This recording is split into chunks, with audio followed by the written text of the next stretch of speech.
ফের কুকীর্তি ফাঁস ছাত্রনেতা শুভ রঞ্জন সিংয়ের। অশোক স্তম্ভ এবং রেলের অফিসার পোস্ট লাগিয়ে ভিজিটিং কার্ড বিতরণ। রেলের নিরাপত্তার কথা মাথায় রেখে দেশের জন্য রেলমন্ত্রীর চিঠি প্রাক্তন সাংসদ অর্জুন সিংয়ের। ছাত্রনেতা শুভ রঞ্জন সিংয়ের আবার কুকীর্তি ফাঁস। এবার অশোক স্তম্ভ লাগিয়ে ভিজিটিং কার্ড ছাপিয়ে রেলের রিক্রুটমেন্ট প্যানেল রিক্রুটার হয়ে গেলেন। শুভরঞ্জন ভিজিটিং কার্ডে একদিকে অশোক স্তম্ভের ছবি, আরেকদিকে নামের তলায় রেলের রিক্রুটমেন্ট প্যানেল রিক্রুটারের পদ লেখা। পুরো ভুয়ো রেল বোর্ডের রিক্রুটার ভিজিটিং কার্ড ছাপিয়ে দেদার এই ভিজিটিং কার্ড কতজনের হাতে পৌঁছেছে আর কতজন এই ফ্রেববাজের পাল্লায় পড়েছে তা এখনও জানা নেই। তবে রেলের নিরাপত্তা এবং দেশের নিরাপত্তা নিয়ে প্রশ্ন তুলছেন প্রাক্তন সাংসদ অর্জুন সিং। তিনি সরাসরি রেলমন্ত্রী অশ্বিনী বৈষ্ণবকে চিঠি লিখে অভিযোগ জানিয়েছেন এই ভুয়ো নথি তদন্তের জন্য।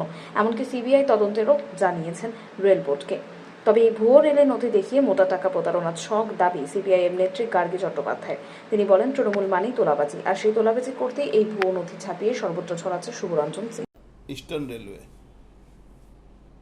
ভাবতে পারেন তৃণমূলে ছাত্র পরিষদের নেতা স্পর্ধা কি রিক্রুট করার জন্যে ও প্যানেলিস্ট আছে। যেরকম ওই ঘুষ নেওয়ার চার্ট, রেড কার্ড, ওই মেনু কার্ড, যেরকম মেনু বোর্ড লেখা থাকে, রেড কার্ড আপনারা দেখেছেন, এই করেছি। এখন ও রেলে চাকরির জন্যে এ করছে। আর তৃণমূলের নেতারা তাদের সঙ্গে হিস্সা নিচ্ছে। যখন ওকে এ তো দিয়েছি, তো রেলের পুরো ফার্জারি কেস আছে, এ তো সিবিআইকে রেলকে দেওয়া উচিত। রেল ইনকোয়ারি করতে, ইন্টেলিজেন্স ভিজিলেন্স সব করা উচিত, দেখা যাক কী হচ্ছে। কিন্তু একটা সিস্টেম চলছে এখানে। রেলওয়ে ওয়ার্কশপ কাঁচরাপাড়া, ওখানে চলে যান। কিছু অফিসাররা আছে যারা ওই দীর্ঘদিন ধরে পশ্চিমবাংলা তারা ওই ওয়ার্কশপে চাকরি করছে, ওদের ট্রান্সফার হয় না, ওদের পোস্টিং হয় না।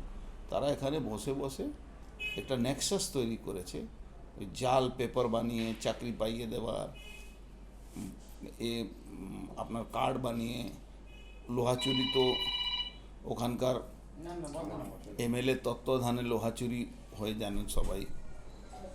অকশনের নাম করে লোহা চুরি হয়ে, অকশন হয়ে 10 টন অকশন হবে, 100 টন মাল চুরি বিক্রি হয়ে যায়।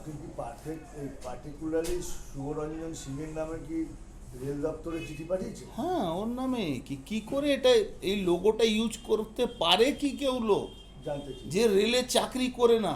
না, জানতে চাইনি, অফিসিয়ালি কমপ্লেন করেছি। আপনি আমার টুইটটা দেখবেন, টুইটে লেখা আছে তদন্তের জন্য। অশোক স্তম্ভ ব্যবহার করে, ওর ক্ষমতা আছে। অশোক কি করে ব্যবহার করছে? চাকরি প্যানেল রিক্রুটমেন্ট রেল বোর্ড এরকম করে একটা কার্ড চাপিয়েছে। টাকা পয়সা নিচ্ছে, এটা আমার কাছে কোনো খবর পাইনি, কিন্তু এইরকম করছে। তার মানে যে রেট বোর্ড বানাতে পারে কি ভোটার কার্ড জন্য অত, রেশন কার্ড জন্য অত, আপনার কিছুদিন আগে শুনছি এই শুভরঞ্জন সিং এ আবার নাকি রেলের কোন প্যানেল লিস্টের রিক্রুটমেন্টে আছে। কি করে থাকে? রেল তদন্ত করুক। এবং এটা বোঝা যাচ্ছে যে চোর, জোচ্চোর, চিটিংবাজ, জালিয়াত না হলে তৃণমূল কংগ্রেস কেউ করতে পারবে না। এবং এই জালিয়াত চিটিংবাজরা হচ্ছে তৃণমূল কংগ্রেসের সম্পদ। আধার কার্ডে টাকা নিচ্ছে, পাসপোর্ট করতে টাকা নিচ্ছে, প্যান কার্ড করতে টাকা নিচ্ছে, তোলাবাজি করছে। আর দল এর বিরুদ্ধে কোনো ব্যবস্থা গ্রহণ করছে না। রেলে চাকরি দেওয়ার নাম করে টাকা নিচ্ছে, নিজেকে জাহির করছে রেলের প্যানেল লিস্টে আছে বলে। এবং পুলিশ সব কিছু দেখেও চুপচাপ দর্শকের ভূমিকা পালন করছে। আসলে আমার মনে হয়, যেটা আমার কেন সবারই মনে হয়, গোটা পশ্চিমবাংলার মানুষ বুঝে গেছে এই সমস্ত জালিয়াত চিটিংবাজরা এরা টাকা তোলে, এসব টাকা কালীঘাটে যায়। 75-25, তাই দিদিও চুপ করে রয়েছে।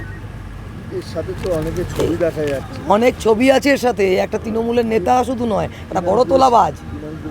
তৃণাঙ্কুর ভট্টাচার্যের সাথে রোজই ছবি বেরোচ্ছে। তৃণাঙ্কুর ভট্টাচার্যের সাথে রোজই পশ্চিমবাংলার কলেজগুলোকে একেবারে ধর্ষণ, মদ খাওয়ার মুক্তাঞ্চলে পরিণত করেছে যে তৃণাঙ্কুর ভট্টাচার্য। তার সাথেও এর ছবি আছে, এই শুভরঞ্জনের ছবি তার সাথেও আছে। তাহলে বুঝতে পারছেন তৃণমূলের কোচিংয়ে তা তৃণাঙ্কুর, সেও হচ্ছে এই সমস্ত ভাগ বাটোয়ারার সাথে যুক্ত। তাহলে বড় নেতারা তো হবে। ব্যুরো রিপোর্ট, উত্তরের প্রহরী।